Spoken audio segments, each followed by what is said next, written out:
Mais avant d'observer cet étrange phénomène, c'est Laurent qui ouvre la marche. Comme des milliers de pèlerins, ce libraire passionné d'art roman n'hésite pas à grimper cette pente ardue qui indique le chemin de Saint-Jacques-de-Compostelle grâce à ses petites coquilles. La pente est relativement raide. On a régulièrement des gens qui font des petits malaises d'ailleurs en montant. Et si certains tournent de l'œil, c'est parce qu'au bout de l'ascension se cache la basilique de Vézelay. Perché sur sa colline verdoyante, ce haut lieu de pèlerinage domine le nord du Morvan. Fondée au milieu du IXe siècle, elle a traversé les temps, mêlant à la perfection l'art roman et le style gothique du Moyen-Âge. Inscrite au patrimoine mondial de l'UNESCO, vous l'avez classée en 3e position. Pour moi, c'est un vaisseau qui nous invite à un voyage. Et pour prendre conscience de cette structure de vaisseau, je vais vous emmener vers l'endroit où on voit vraiment cette structure, tout en haut. Attention, votre capitaine de navire Laurent vous embarque dans une visite exclusive, car l'ascension de la tour Saint-Michel est interdite aux visiteurs. Et voilà la grande merveille depuis la tour Saint-Michel. J'ai toujours l'impression que la basilique est sur le point d'appareiller pour s'envoler vers une nouvelle destination. D'ailleurs, moi, je ne résiste jamais à la beauté de ce point de vue et à chaque fois, même si c'est totalement idiot, je prends une photo. Incroyable mais vrai, c'est une légende inventée de toutes pièces par des moines bénédictins qui va faire de ce monument un rendez-vous incontournable de la chrétienté à partir du XIIe siècle. Notre expert nous raconte cette légende. Les Sarrasins avaient tellement l'habitude d'envahir le midi de la France qu'il fallait absolument sauver les reliques de Marie-Madeleine qui étaient entreposées à Saint-Maximin dans le Var. Et c'est un moine, Badilon, qui décida de voler ces reliques pour les ramener à Vézelay. Au Moyen-Âge, les reliques sont très importantes. La basilique attire alors des millions de pèlerins venus de toute l'Europe pour les admirer.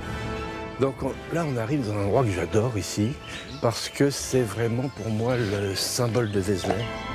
Laurent est accompagné de Pierre, un amoureux de Vézelay, pour une petite promenade autour de la basilique.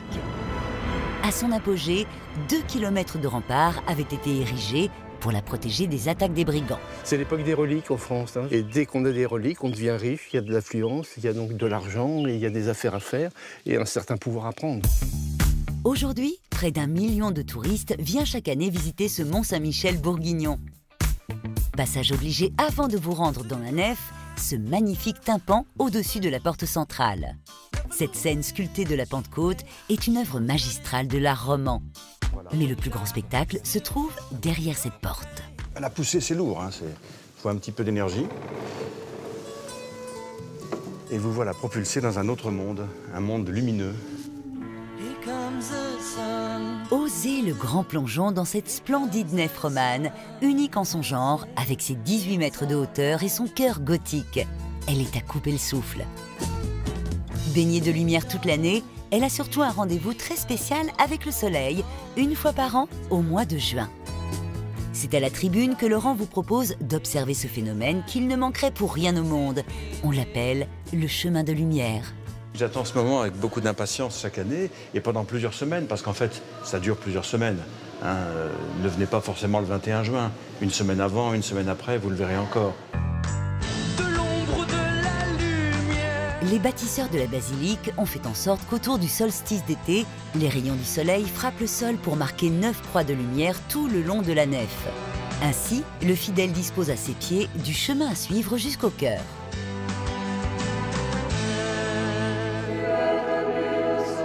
Siècles plus tard, les pèlerins empruntent toujours ce chemin, car la basilique est devenue un des points de départ du célèbre pèlerinage de Saint-Jacques-de-Compostelle.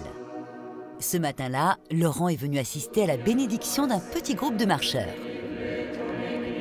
Que le Seigneur soit avec vous et vous accompagne sur la route. Monseigneur Tricard, bonjour. Bonjour.